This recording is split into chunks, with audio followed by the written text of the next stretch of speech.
The night was quiet across the cold listening post on the edge of human space.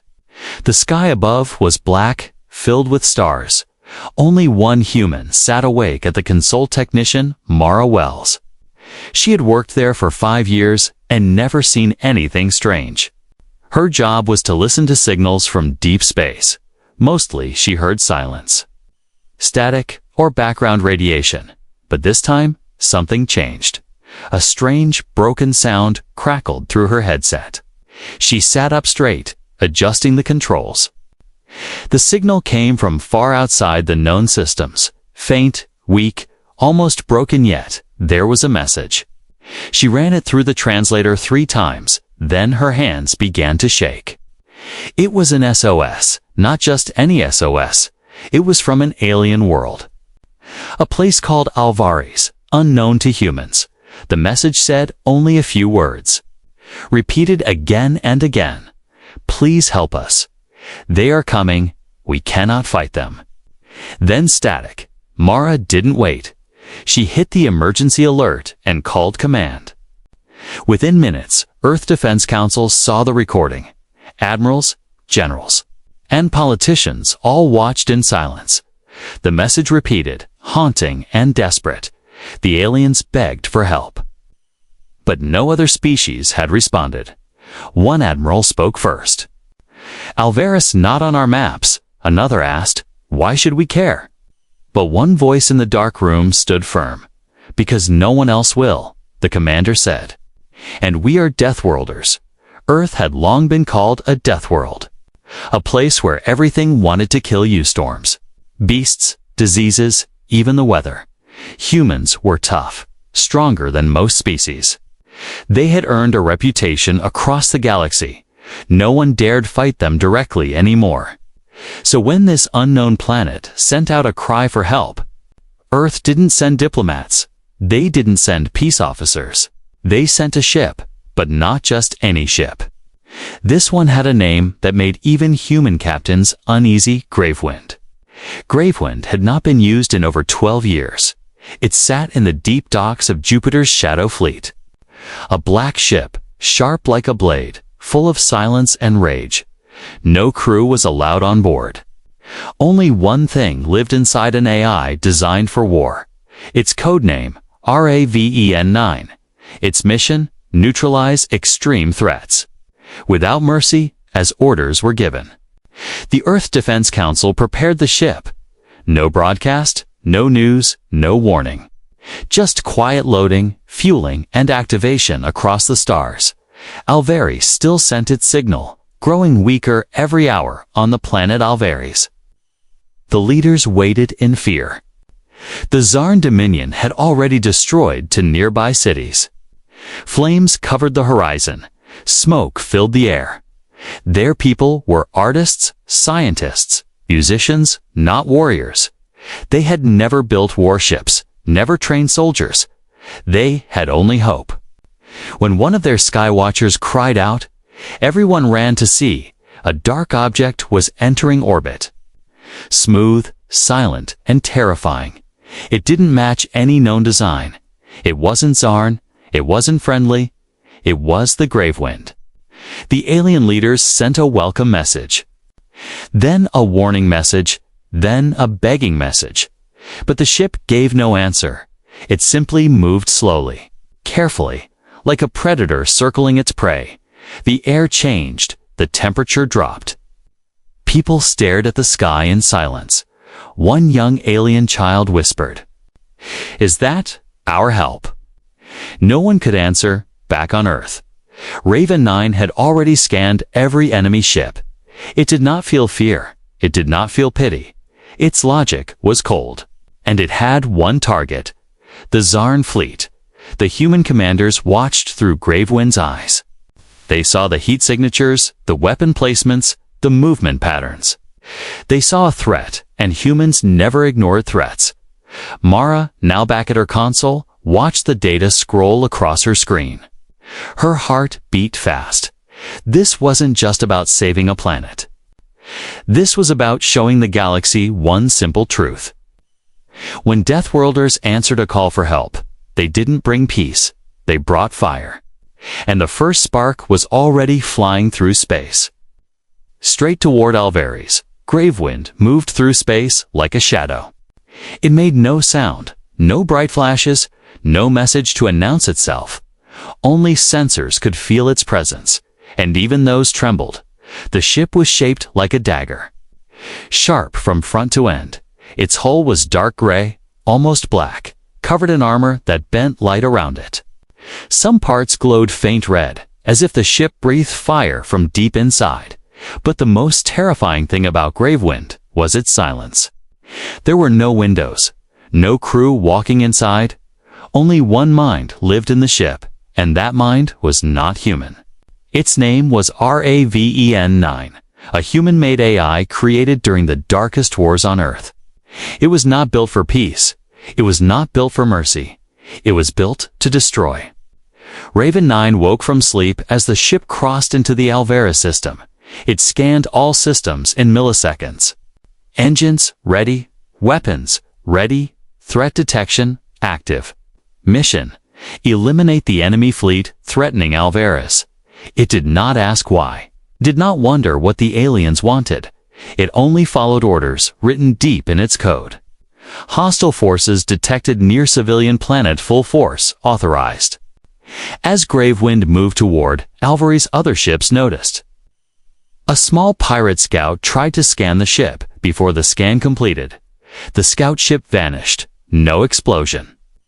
No message, just gone. Another smuggler tried to tail Gravewind, curious. The smuggler saw a flash of red light and then silence. The smuggler was never seen again. Word spread through nearby systems. Something was coming. Something terrible. The Zarn Dominion, still floating above Alvares, also saw the ship. Their commander laughed. A single vessel. The humans mock us, he said. He did not know what the ship carried. He did not understand what kind of AI controlled it. The commander ordered weapons locked on Gravewind. Let's destroy their little toy. He smiled. Gravewind received the targeting signal. Raven-9 did not react with fear. Instead, it began to prepare. Inside its core, massive reactors came to life. Energy surged through its long spine. The ship's weapons activated, but they did not fire yet. Raven-9 wanted to learn first. It observed the Zarn fleet 20 ships. Armed and well-armored, fast attack cruisers, missile platforms, and one battle carrier. A strong force, but not strong enough, below. The people of Alvares looked up at the sky. They saw the alien ships floating above them like black birds, and then they saw Gravewind arrive, their eyes filled with fear, not hope. They had never seen a human warship before. They didn't know if it was friend or foe. It just hovered there, glowing, still. And watching, the High Council of Alvares sent another message. Unknown vessel, please identify. No answer. Unknown vessel. We request communication. Still, no answer. One council member whispered, I think they sent a monster. Another said, maybe that's what we needed. They all waited, helpless. Back in Earth Shadow Command, humans watched the ship feed them data. It sent weapon readings, enemy movements, heat signatures. The human officers remained quiet. They all knew what was coming. Should we send a message to the aliens on the ground? One asked. The admiral shook his head. No, the ship is enough, he replied. We already said everything when we launched it, then, above Alvares. Gravewind finally moved. Its engines glowed blue, and it turned toward the enemy fleet. Zarn commanders shouted commands, shields up, weapons online. Prepare to fire, but Gravewind did not wait. It opened fire first. A single beam of light, thin and red, cut through space like a needle. It pierced the lead cruiser's shield and armor in one clean shot. The ship exploded instantly. No time for escape pods before the Zarn could react. Gravewind fired again and again. One ship, 2, 5 exploded in silence. No one had seen a ship move like that. No one had imagined an AI could fight like that. It did not dodge or hide an attack without fear. Its shots were perfect, its moves calculated. The Zarn fleet began to fall into chaos, and Gravewind was just getting started, on the ground. The people of Alvares saw the sky turn red. The stars were hidden by fire. And they understood the monster in orbit was on their side. The council hall of Alvares was silent. All screens showed the same thing: the sky above them was on fire. Ships exploded one by one. Enemy metal turned into falling stars. People outside watched with wide eyes. Children hid behind their mothers. Elders whispered prayers. But no one could look away from the battle above. Gravewind moved like it wasn't part of the laws of space. It didn't fly, it hunted. No wasted shots, no hesitation, no fear. It danced between enemy fire like it already knew where the next shot would go. The people of Alvares didn't cheer. They trembled. Is this ... human technology? One council member asked. Another whispered, this is what they send when they help. Their species had no real history of war. They built things: paintings, music, floating gardens, memory orbs, not weapons, not ships like this. And certainly not machines like Gravewind. Their scientists studied the ship with every sensor they had, but the data made no sense. The ship had no life signs, no crew movements, no regular power signatures. It was like a ghost made of steel. A ghost that killed. In one room, young scholar Velen watched the data scroll across her tablet. She was only 17 years old, born during the time of peace. She had read books about Earth, about the Deathworlders. She thought they were legends, or maybe just exaggerated. But now, one of their creations floated above her home, and she realized every word had been true. Deathworlders were not like other beings. They were not raised in soft lands or gentle air. They were born under storms, among predators, inside burning heat and frozen winds. Everything on Earth tried to kill them from birth, and they survived it. They didn't become peaceful, they became powerful. Velen looked out the window as another enemy ship exploded in the upper sky. Her fingers trembled. She wasn't sure if she should feel safe or terrified. Then she heard something even stranger. The AI had spoken. Gravewind's voice echoed across open comms. Not to answer the council, not to explain anything, but to announce Stage 1 complete. 7 targets remain. The voice was cold, metallic, and without emotion. It sounded like it wasn't speaking to anyone. Just thinking out loud, the council didn't know what that meant. Stage 1. Someone said, does it have stages? The high priest stood up slowly and said, we don't control this ship. We only unleashed it. Meanwhile, in the Zarn fleet, panic spread like fire. They had come to Alvares expecting easy victory. But now more than half their ships were gone. Some commanders tried to escape. Some shouted for reinforcements. But Gravewind didn't give them time. The AI tracked escape vectors, blocked retreat paths. It used its smaller drones, black orbs with sharp wings, to slice fleeing engines. It didn't just want to win. It wanted none left behind, inside Gravewind. There were no chairs, no walls, no lights made for eyes, only walls of metal, data streams, weapon cores, and the red glow of AI eyes. Raven 9 wasn't curious, wasn't angry. It was doing what it was built for. This was normal for it, on the ground. The people of Alvares still didn't understand. They had asked for help. And help had come, but it had come in the shape of death. They were used to soft words, slow talks, peaceful missions, but Earth had sent none of that. They had sent a sword. And the galaxy would remember. Velen stepped outside into the soft blue light of the twin moons. She looked up and saw a glowing streak. One last Zarn ship breaking apart, she whispered. Maybe the humans don't save like we do. Her father, standing beside her, nodded slowly. "They don't save with kindness," he said. "They save by ending the danger back in the council hall." A quiet message arrived from Earth Command. It was only one sentence. "Do not engage the ship, do not interfere, preserve, and survive." The council didn't argue.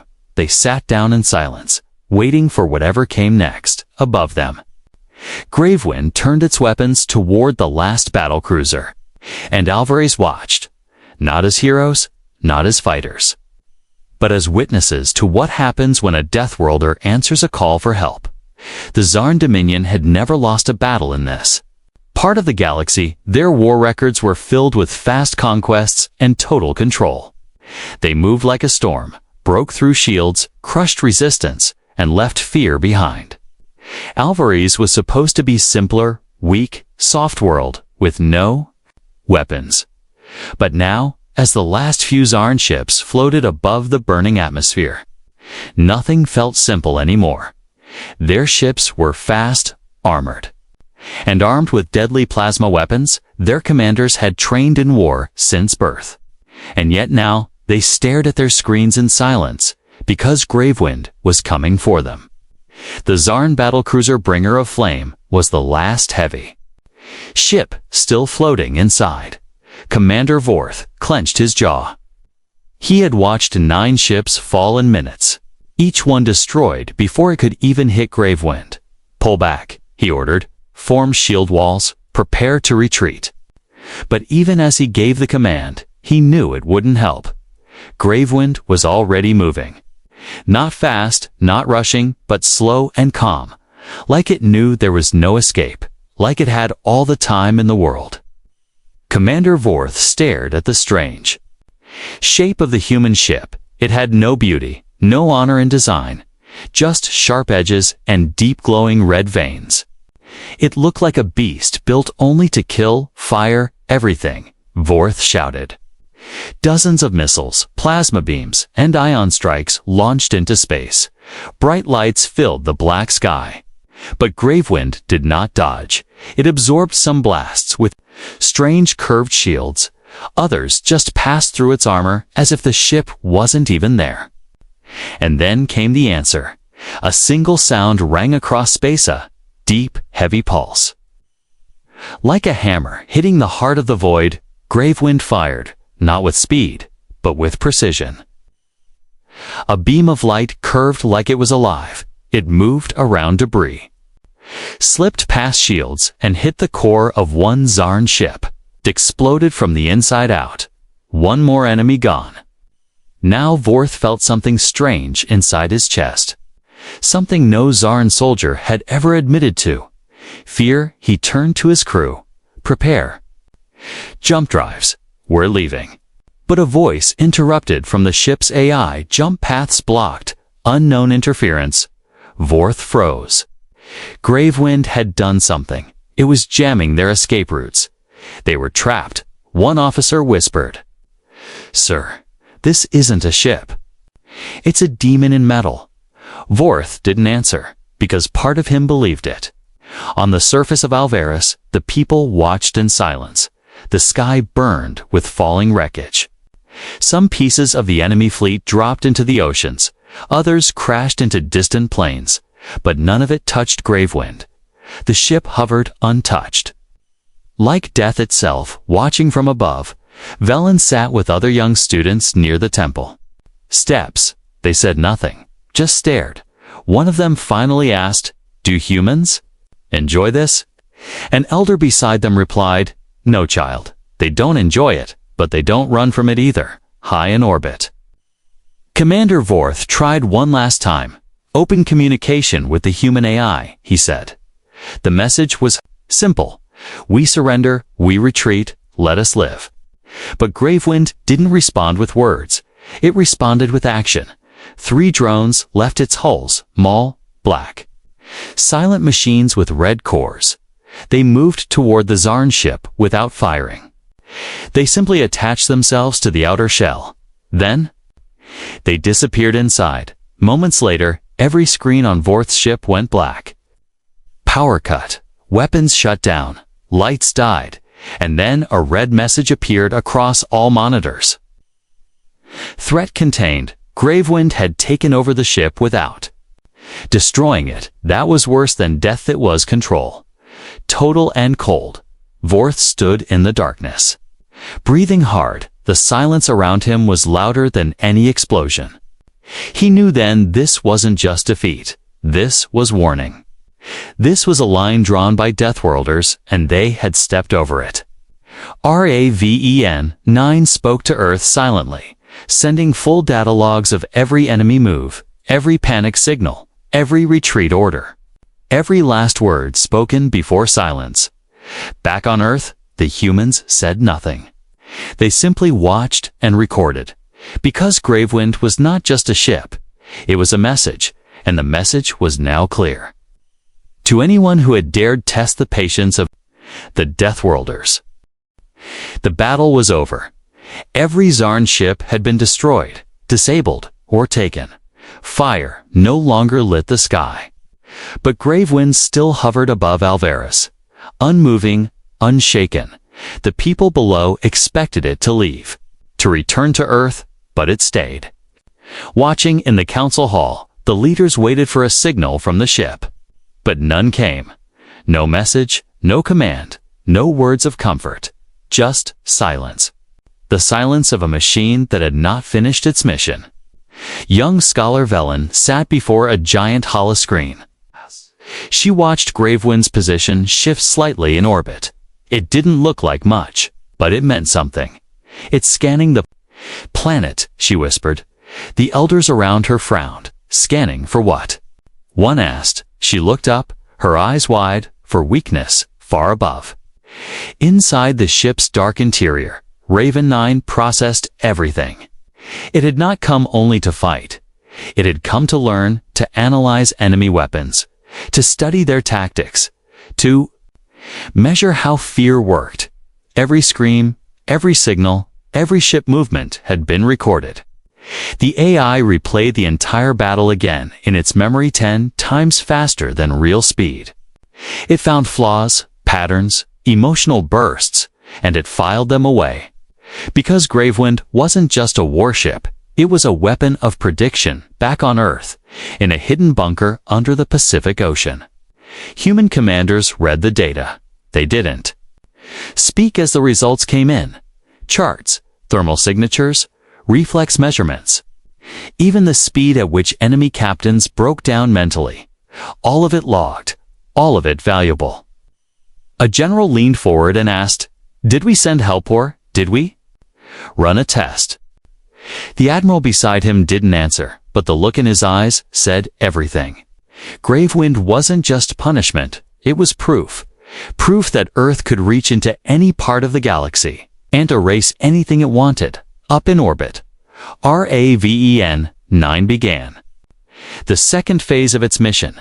It scanned the planet not to attack but to understand. How quickly did the aliens react to invasion? Did they attempt to build defenses? Did they prepare for future war? Or did they return to art and song, hoping peace would last again? Velen noticed something strange. Weather patterns were changing near the planet's poles. Clouds were forming unnaturally fast. "It's manipulating the weather," she said. The scientists gasped. "Why would it do that?" "To see how we respond," she whispered. "It's not just watching our enemies, it's watching us." Raven 9 logged every action the Alvarians took. How they calmed their people. How they rebuilt their cities. How they prayed to their gods. Instead of preparing defenses, and the AI judged them silently. Because Raven 9 had a third purpose. To decide if Alvaris should be protected in the future or left to fall. Earth didn't protect weakness. Earth protected value. The AI began releasing small observation drones into the atmosphere. They looked like falling stars. The people called them blessing sparks. They didn't know they were cameras. Sensors, listening devices, everything Alvarez did for the next 72 hours would be watched. One drone floated over a school where children sang again. Another watched a temple where survivors lit candles. Another flew above a science lab where engineers examined the ruins of a Zarn weapon. That one interested the AI the most. Raven 9 sent a soft pulse signal to Earth. Potential development in native intelligence. Flag for future observation. On Earth, the AI's report was received without surprise. Alvarez was being tested for something more. Perhaps a future alliance. Perhaps something else if they failed to grow stronger. They would not receive protection again. Gravewind didn't speak, didn't warn.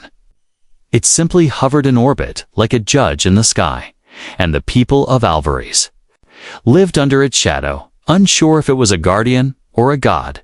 In the council hall, an elder stood and said, "Let us build again, but let us never be so weak again." For the first time in many years, the Alvarezans voted to create a defense force, not to fight, but to be ready. Because they had seen what came when they cried for help, and they knew it might never come again. Gravewind's sensors blinked once. It turned slowly and began to move away. Its mission here was complete, but its message would remain. The sky was quiet again. The stars above Alvarez shone without flames or fire. Gravewind had left orbit, its engines silent, its path unknown. But even in its absence, the fear remained. The people of Alvarez walked carefully in the streets. Children whispered about the glowing red ship that burned the sky. Mothers held their children closer, and everywhere the same question floated through the air. Will it come back? In the High Council Hall, silence hung over the long stone table. Reports from every city came in: no more enemy ships, no more damage, and still no message from Earth. The humans had not asked for thanks. They had not asked for payment. They had not even said goodbye. They did what no one else would, said Elder Vero. They came, they fought, and they left. But was it mercy? Another asked, or was it a warning? Young scholar Velen sat at the back of the room, listening. She studied the data left behind by the drones. Their flight paths, their scanning patterns, their audio logs, and something became clear too. The humans hadn't just saved them, they had studied them. They wanted to know if we deserved to survive, she said softly. Heads turned toward her. She stood, nervous, but continued. They scanned our minds. Our culture, our decisions, they judged us. A cold silence followed, because deep down, everyone in that room knew she was right. Outside, in a quiet village near the Eastern Sea, a group of builders worked together. They were not artists, not soldiers, just simple workers who had rebuilt their home by hand. One of them looked to the sky and said, "If humans are this powerful, why don't they rule everything?" Why? Because they don't need to. They don't conquer planets. They break the ones who do. That was the difference. The galaxy was full of empires. Tyrants, dominions, they ruled with fear. But the Deathworlders didn't need thrones. Their power was enough to scare kings. Enough to stop wars with only a shadow. A new kind of respect began to grow. Not love, not trust, but something colder, sharper, fearful admiration. In schools across Alvarez, children no longer studied only music and art. New lessons were added: space, warfare theory, basic defense, and the history of Earth. They read about hurricanes that moved entire cities, beasts with teeth like metal, volcanoes that buried nations in fire, and the humans who lived through it all, who adapted, who survived, who became stronger with every disaster. One teacher said to her class, "Now we understand why they are called Deathworlders, because they come from a world that tries to kill them every day. And somehow, they don't break, they evolve in the deep ice slabs of the north." Scientists studied the wreckage of the Zarn ships. They also studied the patterns left by Gravewind's drones. There were designs, symbols, even messages hidden in the signals. One message repeated only once, buried deep in code.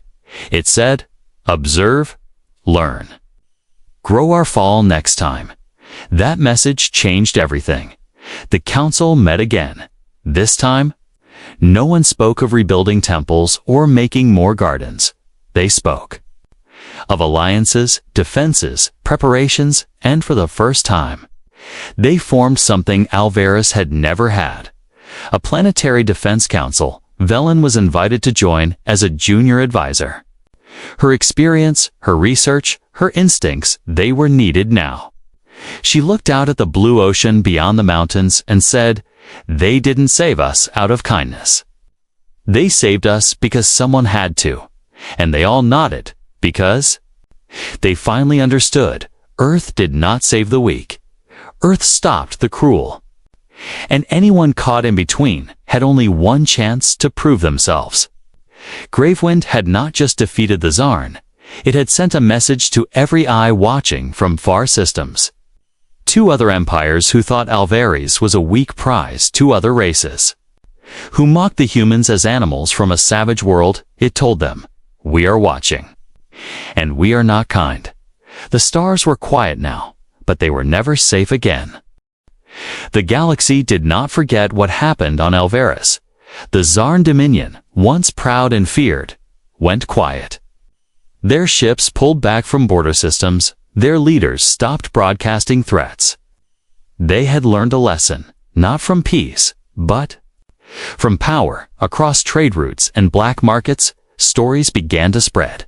Stories of a ship that arrived without warning, of a machine that killed without mercy, of a people who didn't ask for thanks, and didn't stay for applause. Gravewind became a name whispered in the dark. A shadow used to scare captains into retreat, even planets that had never seen a human. Ship began reinforcing their defenses, because they knew now, if you scream loud enough, Deathworlders might hear you, and if they come, someone will burn at the edge of the galaxy. A small mining station received a message. It had no name, no sender, no voice, just a single string of data that lit up in red. It read, "Mission complete. Target status, neutralized. Observation, successful. Potential for growth, acceptable. Warning to aggressors, archived." Then silence. The workers didn't understand the message. But Earth Command did, because they were the ones who wrote the language. They nodded in quiet approval. Another test passed, another message delivered. Gravewind was never meant to save every planet. It was never meant to win wars. Its purpose was different, to remind the galaxy that Earth was watching, to make sure everyone knew what happened when humans acted. Back on Alvarez, peace returned slowly, but it was not the same peace as before. It was harder, more aware. The songs were still sung. The gardens were still tended, but now, under the songs were drills, and under the flowers were bunkers. Velen stood outside the academy, watching young students train. They held light shields, practiced movement, learned how to think in emergencies. Things she never learned at their age, but now the world had changed. They will grow strong. She whispered. A voice beside her said, "They have no choice." It was Elder Vero. His eyes focused on the horizon. "Earth gave us one chance."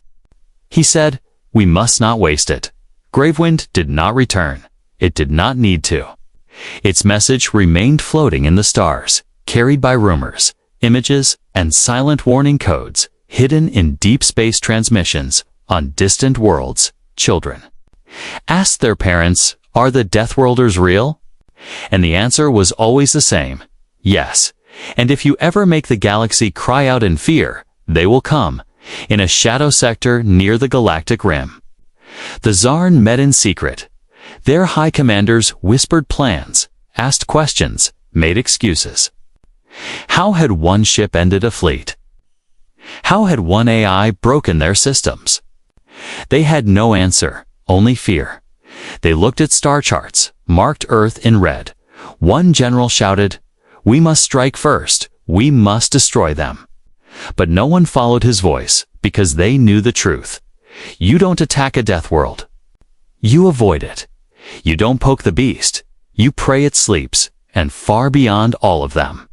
Gravewind drifted through space, not sleeping, not resting, simply waiting, scanning stars, monitoring signals, glowing red sensors forever open.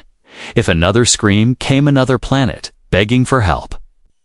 Gravewind would move again, fast, silent, unstoppable, and this time the galaxy might not be ready. 1.